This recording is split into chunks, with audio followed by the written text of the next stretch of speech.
Y a-t-il un jeu qui a réussi à façonner un gameplay plaisant et innovant, à développer un lore abouti et intéressant, à créer des musiques cultes et magnifiques, à présenter des personnages fascinants et attachants? Non, je ne vais pas parler de Hollow Knight, car le jeu dont je vais vous parler est sorti en 2015, et il s'agit bien évidemment, et vous l'aurez compris parce que vous avez cliqué sur cette vidéo, vous avez des images, vous savez très bien de quel jeu vidéo je vais parler, il s'agit évidemment d'Undertale. Mais juste avant, petite annonce. S'il vous plaît, ne partez pas, ça va être assez court, je l'espère. Déjà, merci de regarder la vidéo si vous êtes là, merci énormément. Ensuite, je suis désolé de ne pas avoir posté de contenu. J'espérais vraiment en poster à la rentrée dernière, mais pour plein de raisons, que ce soit par flemme, par manque de motivation, c'est en rapport avec cette vidéo, c'est en rapport avec Undertale en général, j'en ferai forcément une vidéo. Évidemment aussi, je me suis focus sur ma chaîne principale, celle en anglais, le lien est dans la description. Donc j'ai pas eu le temps de faire quoi que ce soit. Bon, j'ai aussi déménagé chez ma mère, donc du coup maintenant j'ai un son éclaté au sol. Vous pouvez voir sur Twitter l'installation foireuse que j'ai tenté de faire pour résoudre ce problème à peu près. Ce n'est pas encore vraiment ça. Là je suis chez mon père. J'ai changé de décor 3 fois en quelques vidéos, c'est aberrant. Bref, je compte faire aussi des lives sur cette chaîne en français comme sur ma chaîne en anglais. Pour vous expliquer ce nouveau format sur ma chaîne YouTube, les Gamers Odyssey, ça va être une sorte d'aventure pour présenter un jeu généralement, sans aller trop loin en profondeur.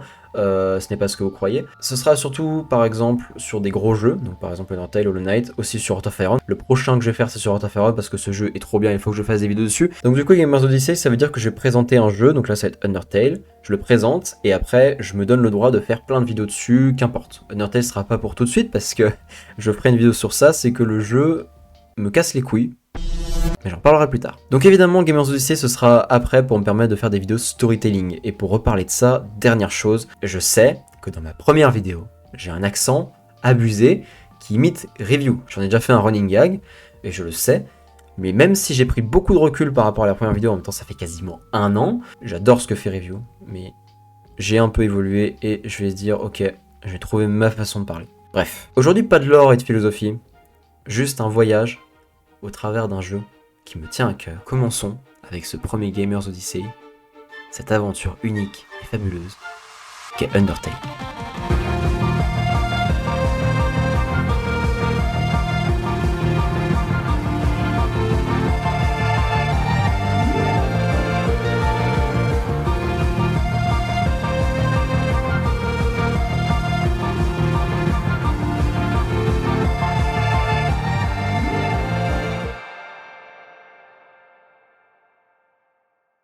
La première chose que nous apprenons avant même de commencer notre histoire, c'est celle du monde qu'on s'apprête à découvrir. Comment les monstres humains vivaient en paix, jusqu'à se briser pour mieux se détruire les uns les autres. De la chute de la paix à celle des monstres scellés dans les entrailles de la Terre, nous apprenons les bases de l'histoire simple, plutôt basique, d'Undertale. Quand le jeu commence finalement, on incarne un enfant humain dont le vrai nom est Frisk, mais que vous pourrez nommer vous-même, qui, après avoir glissé, est tombé dans un lieu mystérieux, tant dangereux que fascinant, les backrooms. Ok, mauvais script, pardon. Je veux parler du royaume des monstres, l'underground, ou juste maison. À peine réveillé, on rencontre une petite fleur toute choupie nommée Flowey. Oh, elle commencera le tutoriel, nous expliquera les bases du jeu. Alors d'abord, ça, c'est notre âme. Elle est représentée par ce petit cœur en pixels qui est maintenant complètement iconique, mais aussi par nos points de vie. Et nous devons donc gagner de l'amour, du LV, love en anglais, pour augmenter notre force et devenir plus résistant. Pour cela, rien de plus simple, il suffit d'absorber de l'amour que nous donnent les monstres très gentiment comme ça. Merci Flowey énormément.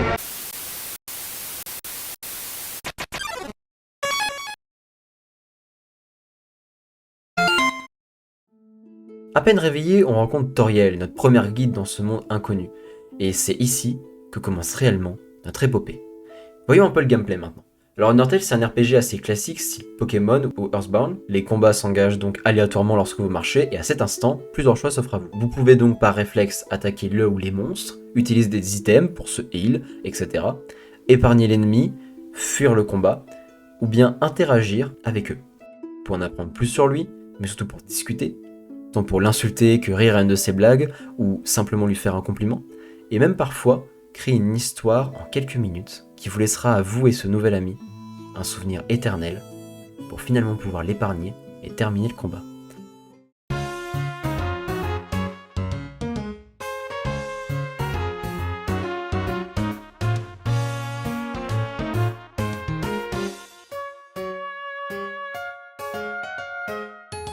En bref, les ruines sont le tutoriel du jeu. Il y a énormément d'énigmes à résoudre, des dizaines de dialogues, et à terme de cela, le premier combat de boss pour accéder à la suite du jeu. Car rien de plus normal pour un joueur à vouloir toujours découvrir plus, à toujours vouloir aller plus loin. Mais alors qu'on essaie de sortir, car les ruines sont pas infinies, et ok Toriel, je veux bien manger une part de tourte aux escargots, oui même une part de cannelle au caramel, je m'en fous. En fait j'aimerais juste continuer, j'ai dit laisse-moi, non mais Toriel, casse-toi, j'ai choisi d'y aller, Toriel, dégage, putain de... Après un premier combat de boss contre Toriel, pour prouver que nous pourrons survivre à l'Underground, car Asgore, le roi des monstres, veut récupérer cette âme humaine pour ouvrir le portail vers le monde des humains et libérer son peuple, blablabla, on peut enfin sortir et découvrir la zone suivante, Covenage. Ici, on rencontrera de nouveaux protagonistes, de nouveaux monstres, des paysages variés, des énigmes diverses, des lieux variés, des boss, bref. Vous avez compris les bases d'Undertale, un gameplay simple au premier abord, mais profond et intéressant, plein de zones à découvrir avec leur contenu, leur histoire, leurs personnages uniques, et comme tout RPG, il y a une accentuation de la difficulté, des items à récupérer, trouver ou à acheter pour s'améliorer. Il y a aussi le farm pour augmenter nos LV, des spawn points, des boss et différents ennemis, des dialogues, beaucoup de dialogues, mais c'est tout. C'est ça. Le jeu qui est décrit comme étant le meilleur jeu de tous les temps, un RPG VoE classique, avec des graphismes enfantins, des schémas répétitifs, et un scénario basique au possible. Franchement, même moi je m'attendais vraiment à mieux de ce jeu, et du coup j'étais très déçu par...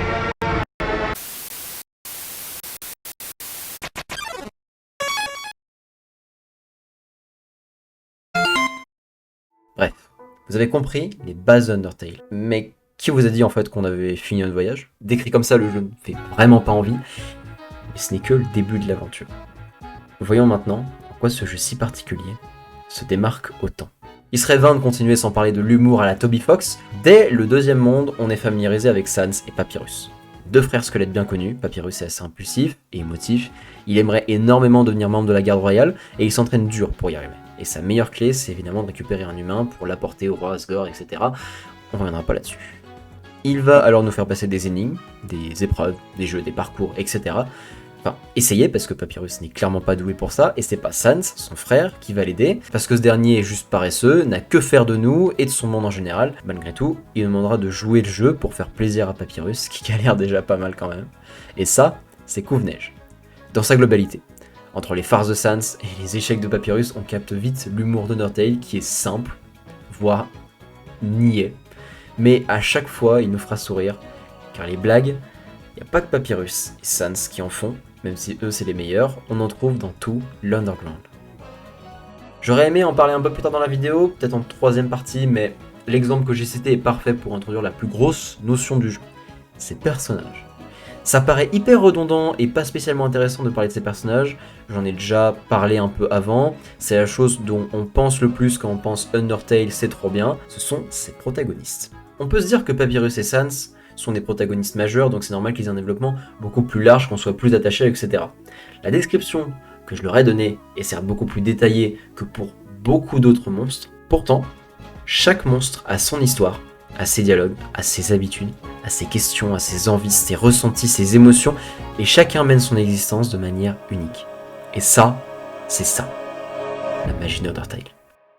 Qu'on soit clair, sans aller plus loin qu'une vidéo de présentation, c'est un Gamers Odyssey, il faut pas l'oublier. Autre que pour les raisons que j'ai citées avant et dont je vais parler plus tard, c'est son gameplay et son humanisation des monstres de l'Underground.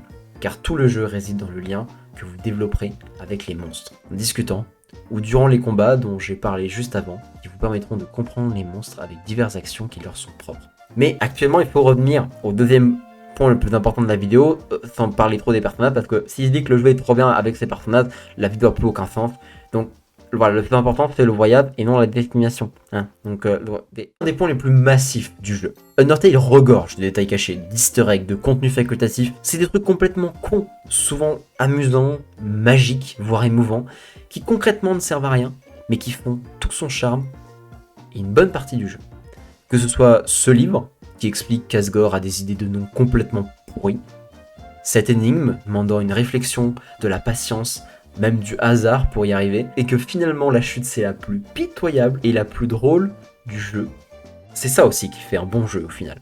C'est un jeu où il n'y a pas que le joueur qui investit, qui prend du plaisir à jouer, c'est aussi quand le ou les développeurs transmettent leur passion à travers ce portail aux possibilités infinies du jeu vidéo. Et quoi de mieux que Undertale comme exemple. Bon après, mis à part les persos iconiques, les détails à foison, il reste un aspect du jeu qui a son importance pour expliquer sa popularité, ça j'en reparlerai dans une prochaine vidéo, les musiques d'Undertale. Elles sont iconiques, elles sont en 8 bits, elles donnent une part de charme du jeu qui est juste monumentale, elles sont mémorables et mémables à souhait. Les musiques d'Undertale sont particulières et familières en même temps.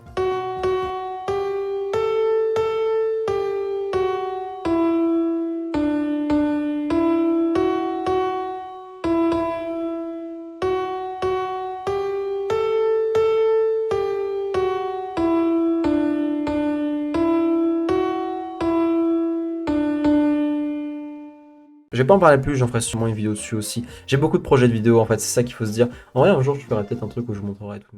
Voilà donc finalement Undertale, un RPG classique où personne n'a besoin d'être blessé, où chaque entité peut devenir un ami, un proche, ou plus, merci Papyrus, où vous devrez faire des choix importants qui impacteront l'histoire et le destin de l'Underground tout entier, à moins qu'il n'existe un moyen de revenir en